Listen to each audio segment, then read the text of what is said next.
Welcome to the next Demystifying Blockchain session, which is on LEIA, Luther Enterprise Infrastructure Architecture. Over to you, Sam. Thank you, Julie. So LEIA is an enterprise architecture, meaning it's a type, it's a structure that our applications that we're building for enterprise use cases conform to and follow. We use LEIA across all of the products that Luther Systems has been developing. And as we talked about in the previous session regarding enterprise architecture, if you recall, we traced the origins of and the history behind different enterprise architectures and how they developed. Specifically, we covered monolithic enterprise applications. Then we went to service-oriented architectures. And then more recently, we discussed microservice architectures. And LEIA is the next evolutionary step in terms of these enterprise architectures where it overcomes the limitations of a pure microservice architecture by leveraging the benefits of blockchain technology. And today in this session, we'll be diving into the motivation as to what exactly the pain points are with microservice architectures, particularly when applied to enterprise environments. We'll then go into the different problems with interoperation of an enterprise application with other enterprise applications. That's a big pain point that motivates the LEIA design. And then we'll dive into the different layers of the stack that LEIA adopts. And we'll speak a little bit about the technologies that we use here at Luther Systems as part of this architecture. And the benefits of that architecture. And then lastly, we're going to dive into tools that Luther Systems has developed as part of its LEIA enterprise architecture that underpin all the products that we've developed. So start from the top. So if you recall, the current trend in enterprise architecture has moved to a microservice-based design, and that involves a number of different services that so instead of a single team running a single service, now you have many services. Think on the order of hundreds to thousands. In the largest case, companies like Uber are running tens of thousands of services, where a team of developers for multiple services. And those services do one thing and do it well, and there are very small services that focus and specialize on that one specific function. So you could think of if you're at Netflix and you are streaming videos, then you might have a service that's responsible for an encoding service that'll take a movie and encode it into a certain resolution. And then output a path to a file where the encoded movie can be found, and that's all it would do. It wouldn't have very simple input, which would be the unencoded movie and the desired resolution, and then the output would be the encoded movie at that resolution, and that might be all that service does. And you might have one or two developers that, in addition to many other services, are responsible for maintaining that service. Microservice, if you recall, microservice architectures go hand in hand with the current DevOps model, where now instead of developers throwing a new release over the fence to an operations team, now you have developers that are also responsible for how their application behaves in production and the operation side of their application as well. So you're looking at many more releases, many more services, a much more agile environment where you can add new services in a much easier way, and remove services, and scaling services becomes easier. It's easier to, since each service is only doing one thing well, you can run, the scaling story is simpler. You can run multiple instances of that service to meet demand. And typically that goes hand in hand with technologies such as Docker, which are containerization technologies. It lets you easily deploy and operate and manage these small services without a lot of overhead. There's not a large performance cost now, like whereas in the past you might be deploying virtual machines, which are much more heavyweight, and you can run fewer of them on a single server. Now with technologies like Docker, you can run many of these isolated containers without that heavy cost. So these are the benefits of microservices and the general trend that new enterprise applications are now adopting, but there are some problems with that. Particularly, it doesn't address the interoperation problems, and in some cases it makes it a lot worse. That we've always seen with all enterprise applications. So specifically, typically these services will, in traditional enterprise architectures, a service will be developed, and then there'll be some other, independent service, and these two applications will need to interoperate with each other in some way.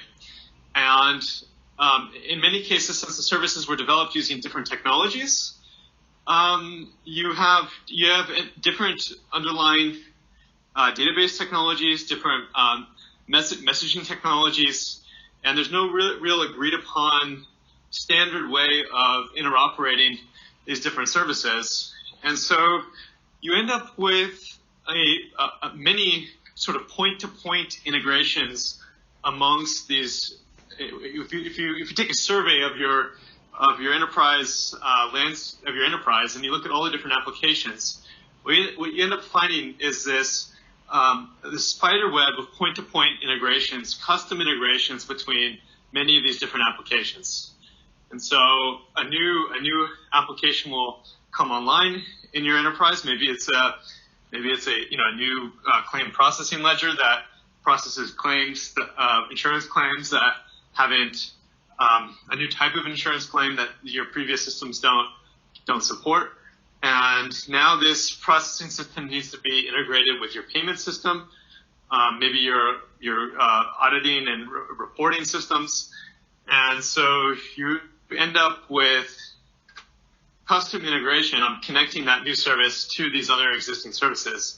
And so you end up with a spider web where it's all these different services throughout your enterprise landscape being connected with custom point-to-point software that allows them to communicate, where each of these applications typically has their own database technologies, their own messaging formats, their own programming languages. They're maintained by separate teams.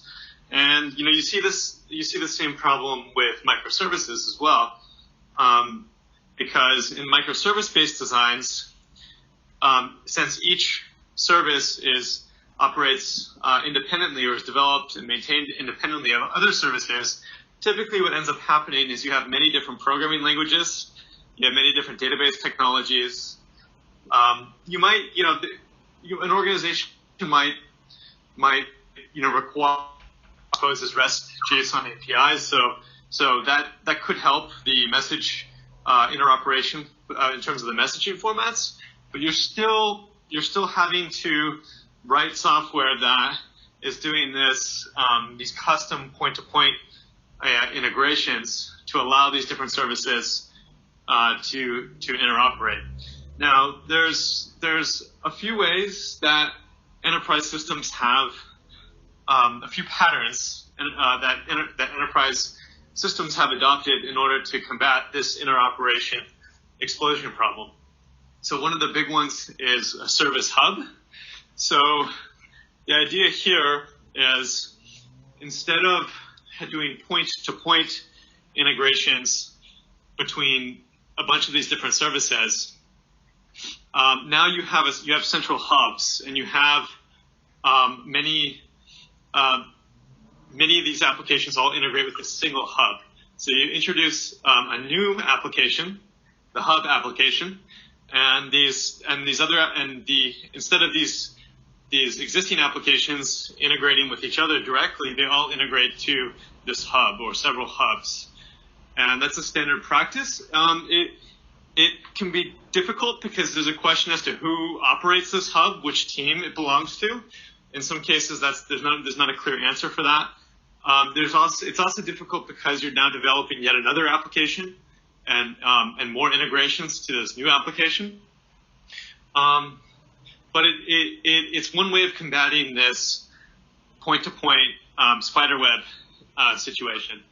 So you might, if you're an insurance company, you have a supplier network. Instead of having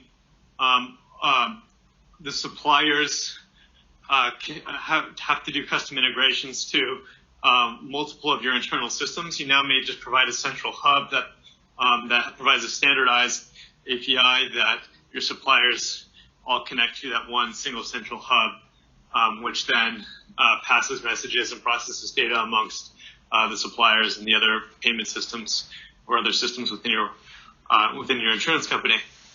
That's a very standard way.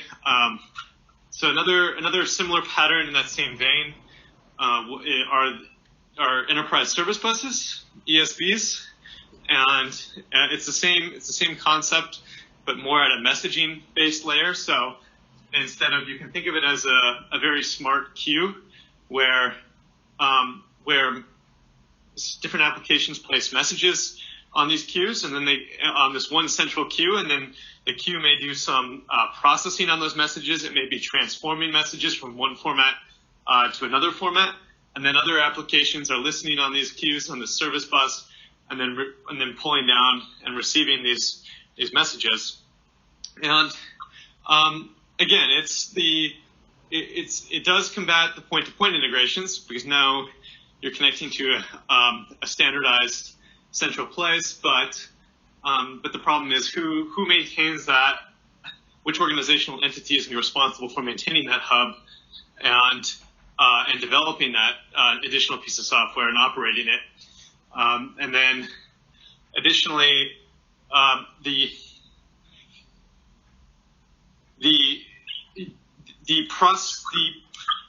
there's scalability issues. It becomes a single point of failure. So now, if the service bus does go down, because it is doing more than just simple queuing, you have business logic in your service bus. If that does go down, then many of your services are going to have interruption, and it's harder to scale. It becomes more of a monolithic architecture for the service bus itself, where it's difficult to meet the performance requirements and reliability requirements that you may have had with more point-to-point integrations between these services.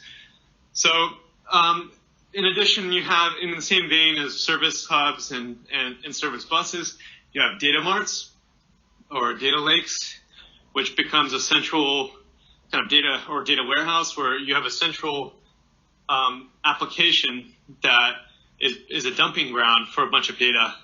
And so you might have many applications integrate with this central data warehouse and provide data to the data warehouse to be processed. And then it has the same exact problems we just mentioned, where it's not clear who takes ownership of that. It may be good for doing analytics. It doesn't necessarily provide data sharing, like sophisticated and fine-grained data sharing policies and rules. They're not necessarily developed for that. It's typically collect as much information as you can to mine as much data as you can, and it's not really a data sharing mechanism between services. It's more of a place to place data to do analytics across your organization. So it's not really a way for providing interoperation between enterprise applications.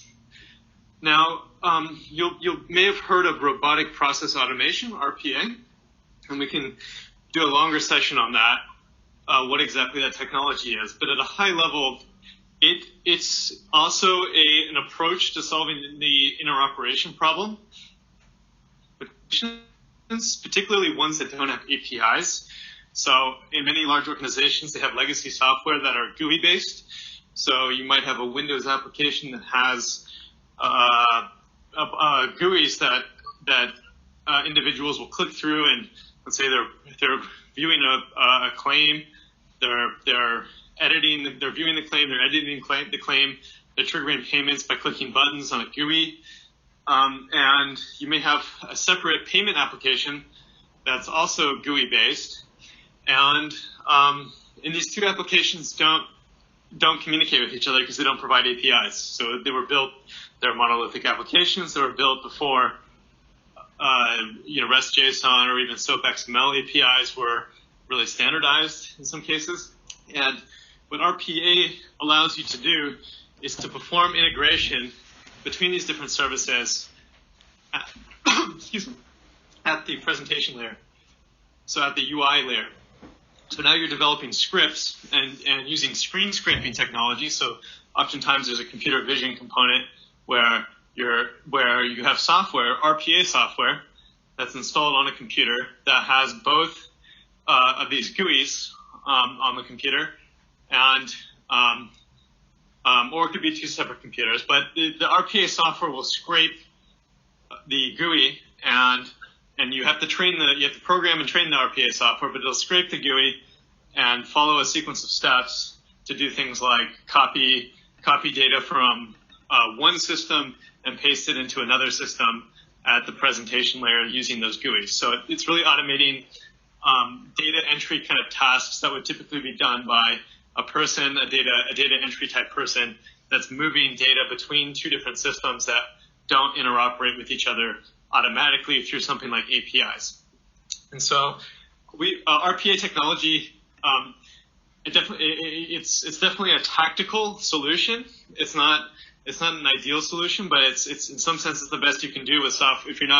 If you can't modify or change existing software, and the software doesn't provide hooks to write or APIs to be able to automate integration and interoperation. So those are some methods that have been adopted and design patterns that have been used throughout enterprise systems and that allow different enterprise applications to interoperate.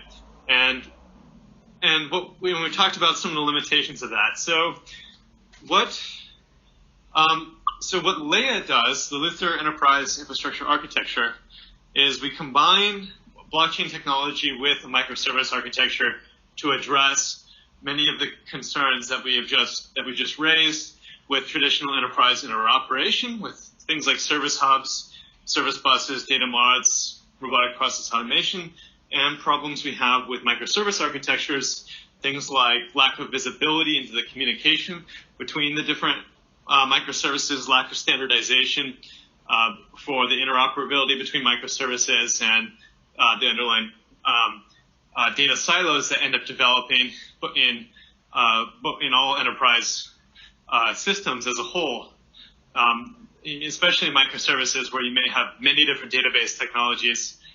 Each microservice, in an extreme case, may have its own database, and then you end up with an explosion of data silos, and it becomes even more difficult to execute business processes that are touching data across multiple different services.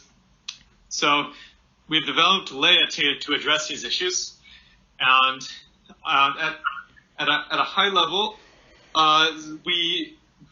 the benefits of LEIA by combining the microservice design with a blockchain, an underlying blockchain layer, is that we can remove the data silos by using the blockchain network to provide a single source of truth for all the participants on the network to agree on the current state or the updates. If it's a business process, you may have a sequence of events that must be processed, and all the participants can now connect to the blockchain network and agree and use this blockchain network as a single source of truth, like you would with a central hub. But it's decentralized, so you no longer have a single organization that's responsible for the entire like you would with a service hub. So we had this question of, well, service hubs can ease some of the integration, the point-to-point integration problems, but there's a question of, well, who's gonna develop this, who's gonna host it, which organizational entity is gonna be responsible for that. You may think that you can just create a new organizational entity, but that has a lot of logistical and business problems with that, and it's not a good solution. It's not a scalable solution because you can't, because you're going to end up creating more organizations, more applications, and it doesn't solve the root of this problem. And so we see LEIA as a strategic approach to solving this problem, where now each of the organizations you keep your organizational structure, you keep your own IT infrastructure, and this is applicable within an organization, across organizations, and be able to have the benefits of a central hub-like service without the disadvantages that we talked about. So you have each organization now coming to the table with their own resources, their own IT resources. They're participating in a blockchain network, and the network is providing visibility to all participants, a single source of truth of an entire history of events that's being executed. And in some cases, it's orchestrating external services. So you now have your network interacting. So like in a service bus, you now have many enterprise applications connected to this blockchain network, and the blockchain network is then orchestrating those services and doing things like triggering payments or sending analytics off to a data lake, those types of things that typically a central hub might perform. And so let's go into the actual architecture of LEIA. So at a high level, there's in like any kind of enterprise architecture, it's a layered based architecture where at the topmost layer you have external services. So this isn't a rip and replace type of technology. This type of technology can sit alongside your existing enterprise applications. And at the topmost layer you have these external services, these existing enterprise applications that need to interoperate with each other or provide basic business functions like payments, your CRM, your analytics, maybe you have identity management and user authentication kind of services. So these would be example external services that need to interoperate. You then, that's the topmost layer. Right beneath that, there's a middleware layer. So these are microservices that are responsible for doing message transformations. So the middleware interacts with these external services. It's receiving messages in many different formats. It could be SOAP, XML, it could be REST JSON, maybe gRPC. It's receiving messages in these many different formats, and the middleware is now performing basic message transformation into. So here at Luther Systems, we've developed a common, what's called the BCDM, the blockchain data model.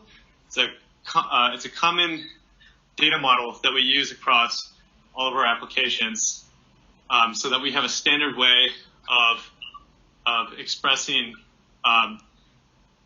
these message transforms into a standardized format, and all of our modules and libraries allow us to manipulate data that's in the blockchain data model format.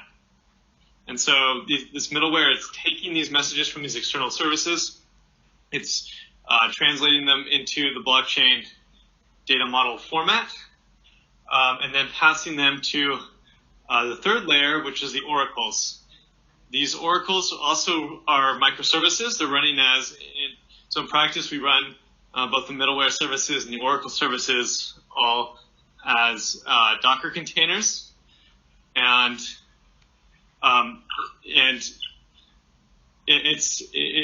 that perspective, it's this piece is your traditional microservice architecture that you see in many other places. So the oracles are receiving these messages in this blockchain data model format that the middleware has transformed the external data into, and then the oracles, what they are they're an interface into the blockchain network. So the oracles have, and this is terminology from the blockchain world. We're not talking about Oracle, the database company. We're talking about oracles, which is a concept in cryptography where it allows outside information to sort of enter a system. And so the oracles have a blockchain client that has keys that lets them connect to the blockchain network. And the oracles are taking this data that's in this blockchain data model format and using their blockchain clients to the blockchain network. And this is where things diverge from a microservice architecture. So now we have a blockchain network in addition on our system, and so that means, as we talked about in the previous session, in a Hyperledger Fabric type of network, which we primarily use across our products, this would involve services like peers, which can be endorsing peers, leader peers. There's an ordering service, there's a certificate authority, and those are the sort of the key in a Hyperledger Fabric type network. Those are your key services that would be running as part of this. Now, you might have, not every organization is going to be running the same oracles necessarily. So these oracles would be specific to your organizational function. But the common theme is that they have blockchain clients, and they use those blockchain clients to then connect to the rest of this network that the other oracles are on within other organizational entities, and so to then share and process data. Now, the blockchain network is running smart contracts. So in Hyperledger Fabric, there's smart contracts can be developed in a variety of different programming languages, including Go and JavaScript and Java. Here at Luther Systems, based on our experience, it can be very difficult from a developer experience standpoint to write correct smart contracts, ones that run deterministically and don't have bugs. It can be hard to upgrade smart contracts, and so we developed a number of modules, and we developed a domain-specific language called ellipses that we write our smart contracts in, which encodes the business logic across for these different applications. And so the smart contracts in your blockchain network, they are receiving data, they're processing this data, the rules, they're validating the data and processing it based on rules that are expressed in this ellipse, this domain-specific language that Luther Systems has developed. This language goes hand in hand with the blockchain data model that I mentioned earlier. So the language can manipulate data that's in a blockchain data model format, and all of our modules that we've developed assume the data is in this format so that they're interoperable and standardized and compatible. And it allows us to develop components that are reusable across different applications. So the smart contract is going to have application-specific business logic. And these are decentralized applications. So these are applications that are touching data provided by multiple sources, multiple different organizational entities.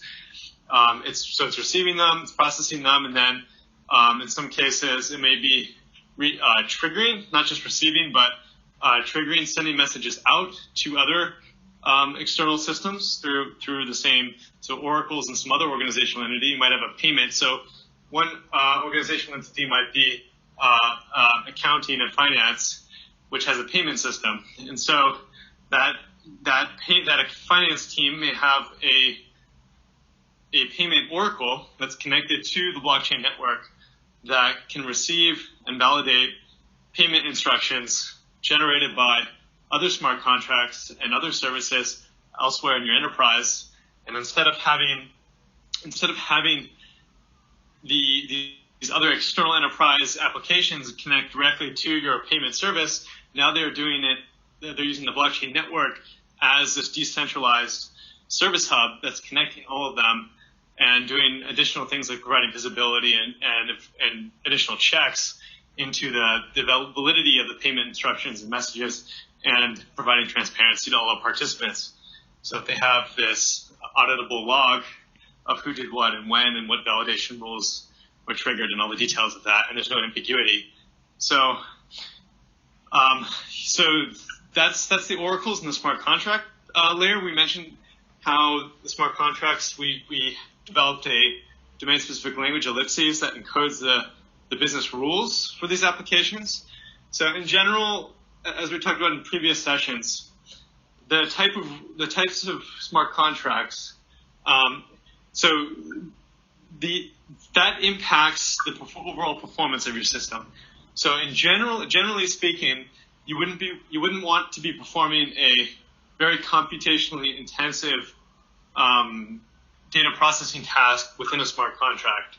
So that type of thing, like if you have an analytics team that's separate, that has their own data lakes and their own Hadoop databases, and maybe they're running TensorFlow and doing some really sophisticated machine learning and statistics and analysis of the data, and performing data mining. So that team would keep their services, and they may have an oracle that's pulling data from the blockchain network to populate their data lake and do that processing. But it wouldn't make sense necessarily to have the Hadoop processing, the machine learning algorithms, the AI in the smart contract, because for performance reasons, and also because it wouldn't necessarily need the same level of audibility and everyone on the network needs to see exactly how that data was processed, or it needs to be shared with all the participants in the network. So it's important when you design these decentralized applications, to consider the performance impact, what should be on the blockchain, what's important to be on the blockchain, and what should be done off the blockchain within these other oracles or existing services. And typically it means that the decentralized applications, these smart contracts that are performing the coordination and data sharing function, involve services that touch multiple different organizations. So underneath the smart contracts, you now have a blockchain, this blockchain network, the blockchain layer, the bottommost layer. And as I mentioned, Luther Systems, we develop our products primarily on top of Hyperledger Fabric. And so this is your traditional, your Hyperledger Fabric setup. Now we can configure it in a few different ways. So depending on the application, you may have a different consensus protocol, which would mean different types of ordering services in Hyperledger Fabric. So we talked about a Kafka for crash fault tolerance. If you really care about high availability and you want to make sure your network continues to operate even when a server goes down or restarts and there's no interruption, then you're probably running Kafka. There are other folks who have developed other consensus protocols that are Byzantine fault tolerant, which would be more applicable where you have multiple organizations or entities that don't trust each other, and they're worried that maybe one of their competitors' systems, IT systems, might get hacked and try to interfere with the network or stage some kind of sophisticated attack on the network. That's where those type of consensus protocols may be more applicable. But the point is, the underlying blockchain layer, it's what's performing the it's what's executing the smart contracts written in this Ellipse programming language we've developed, which governs the data processing, data sharing rules, and then the blockchain network is providing the single source of truth for all the participants and the visibility and auditability of the processing of this data so that everyone's in agreement as to how the data was processed. And it's doing that in a highly available way.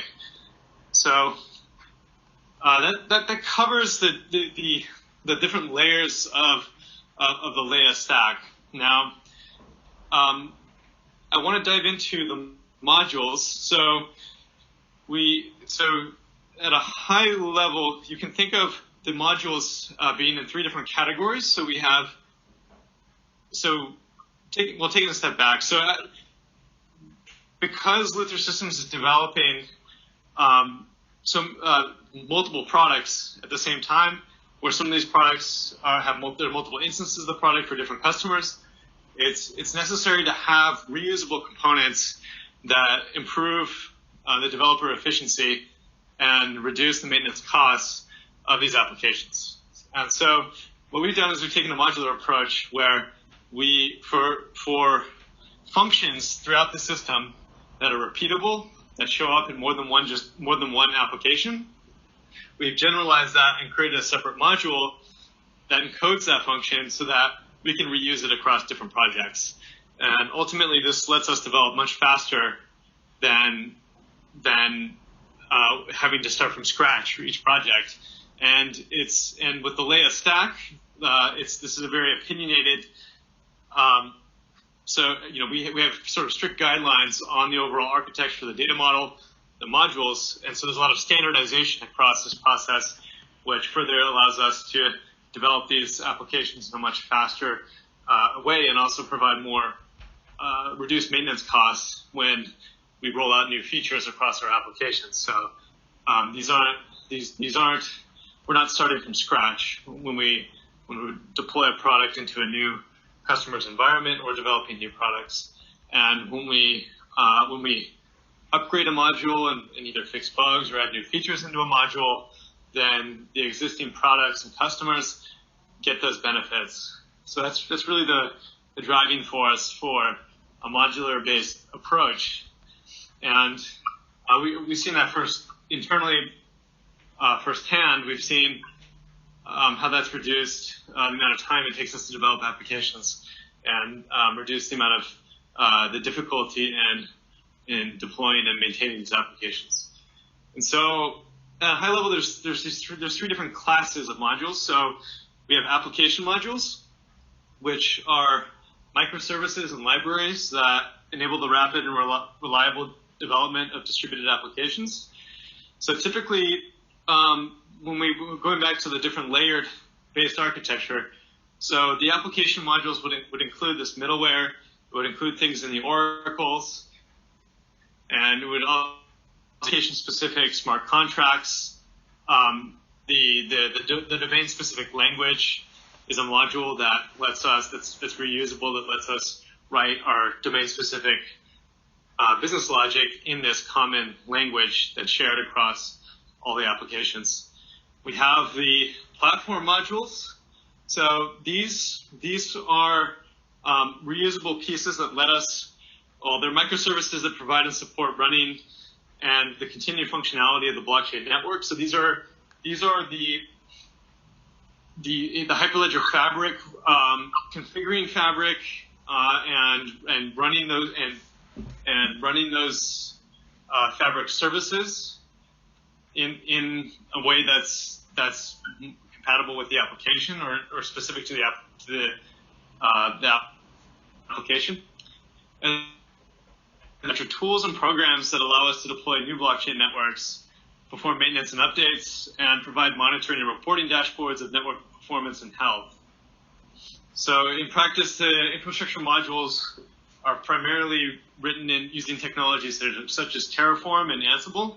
So these are the scripts that will go into an AWS environment, set up all the different infrastructure, and install and provision that infrastructure, install our Hyperledger Fabric, install our services, the common oracles, the shared oracles that we use across our different projects. And when I say module, generally speaking, I'm talking about either microservice, which is you can think of as a standalone service.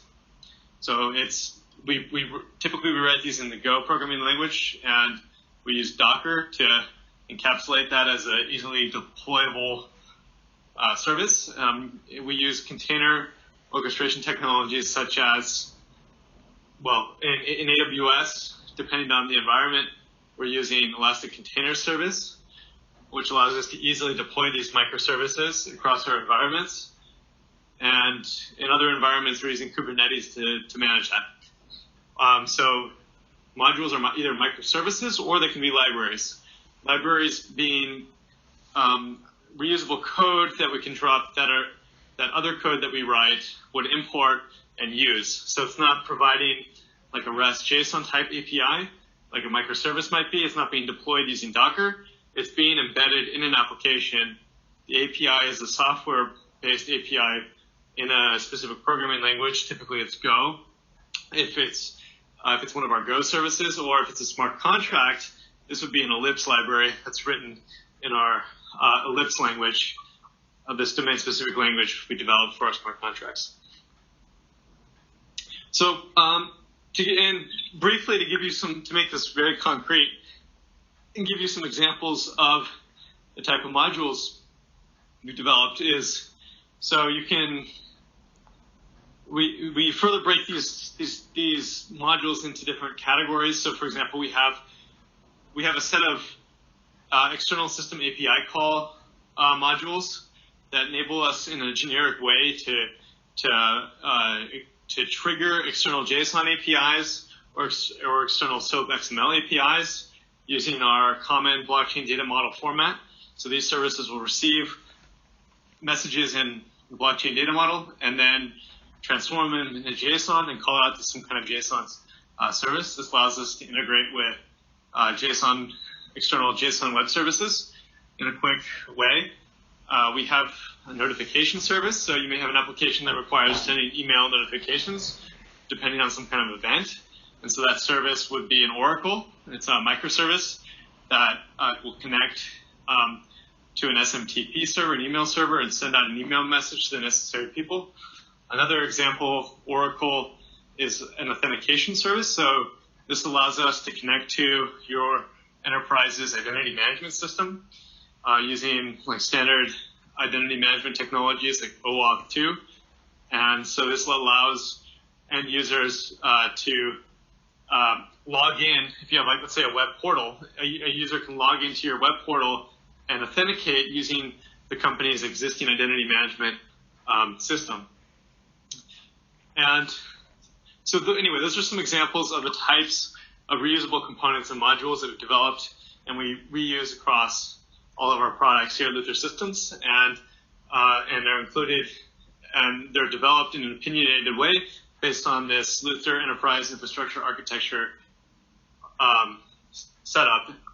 And so just to sum up, we've covered a number of topics, but we first motivated why LEIA is important and the kind of problems that LEIA can address and solve, particularly around microservices and interoperation between different enterprise applications.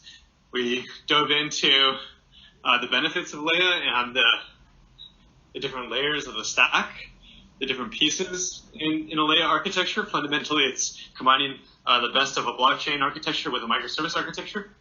We then dove into the modules and where they fit in the LEIA stack and the motivation behind the modules and specific examples of modules that we deployed and use across all of Luther Systems products. Thank you.